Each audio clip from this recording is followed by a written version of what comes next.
Year 6, Mrs. Green here again with your next spelling lesson. Okay, so we should be familiar with our learning objective and more confident with this rule because of all the daily practice that we are having. But let's just remind ourselves anyway. So our learning objective this week is to spell the shul sound after a consonant. But like always, let's start with a quick warm-up. So you've got 2 anagrams to solve. 2 of these words are from your spelling list. I'm going to put a timer up. You've got 10 seconds. Write the word down or scream out at the screen. Off we go.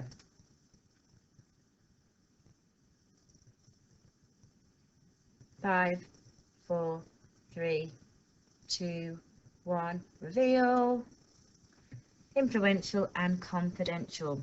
What helped me solve these was recognising the letter F, which was only in 2 of our spelling words, and the letter U, which was only in 1.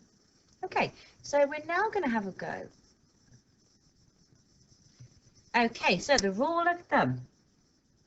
When the stem of the word ends in a consonant, add tial. So we're now going to be having a go at a game called Blankety Blank. I'm going to read out a sentence but leave a word blank. That word will be one of your spelling words, and then we're going to have a go at trying to spell it together. The hikers were caught in a blank downpour as they rushed to get down the mountain.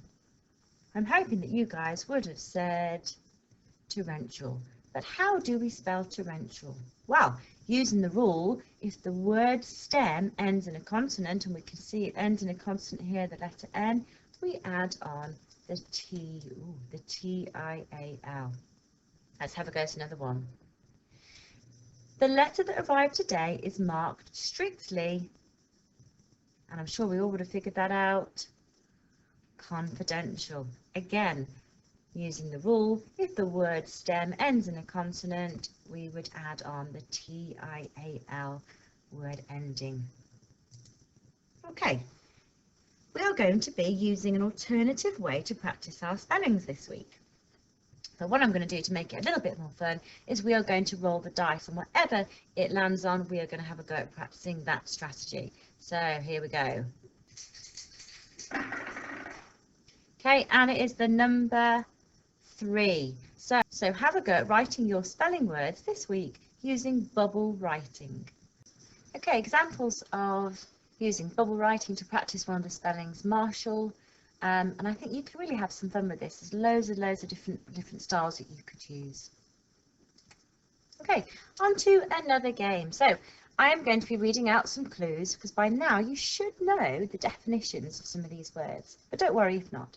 I'm going to read out the definitions of the words which are on the left. These are the clues, and on the right you need to write down what you think the answer is. What word from our spelling list do you think it is? So, absolutely necessary, capable of development, considerable importance, and incomplete. What could those words be? Okay, to reveal the answers, if something is absolutely necessary, it is essential. You would have heard teachers talk all the time about children reaching their potential. In terms of how capable they are in their development. If something is of considerable importance, it can be described as being substantial, and if something is incomplete, it can be described as being partially complete. Okay, something that I've come across which might be quite handy, as most of you have got access to the computer. If you type into Google, make your own Hangman, or www.hangmanwords.com, you can create your own game. So type that into Google, bring up the website, and then copy and paste or type in your spelling words and click submit, and it will bring up a Hangman game and allow you to practice in quite a fun way. Okay, our handwriting practice of the day. Okay, so I've chosen essential as one of your words. Okay, I'm going to start again with my E between the 2 lines, resting on the line. My E goes into my S and back round again and joins onto the next S, which goes back on into my E, which again is between the lines, and my N onto my T, which remember is not quite the tallest offender, so doesn't quite go to the top, into my I and my A, back down and up my L, my tall offender, and not forgetting to cross my T and dot my I at the end. Okay, so like usual, have a go at practicing that word at least 3 times and comparing it to mine. How could you improve? And finally, onto your challenges for today. So 1 Chili, can you create your own blankety blank sentences like we had a go earlier?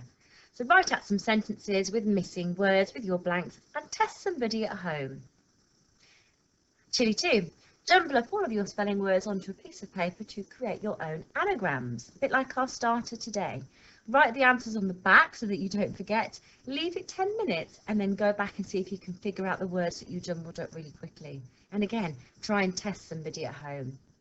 Chili 3, can you draw pictures to represent each spelling word, then test someone in your household? From your pictures, could they guess the word that you are referring to? Okay, and finally, last but not least, our Spelling Shared Champions. Today, the 3 top players from each class will receive not 1 dojo, but 3 dojos each.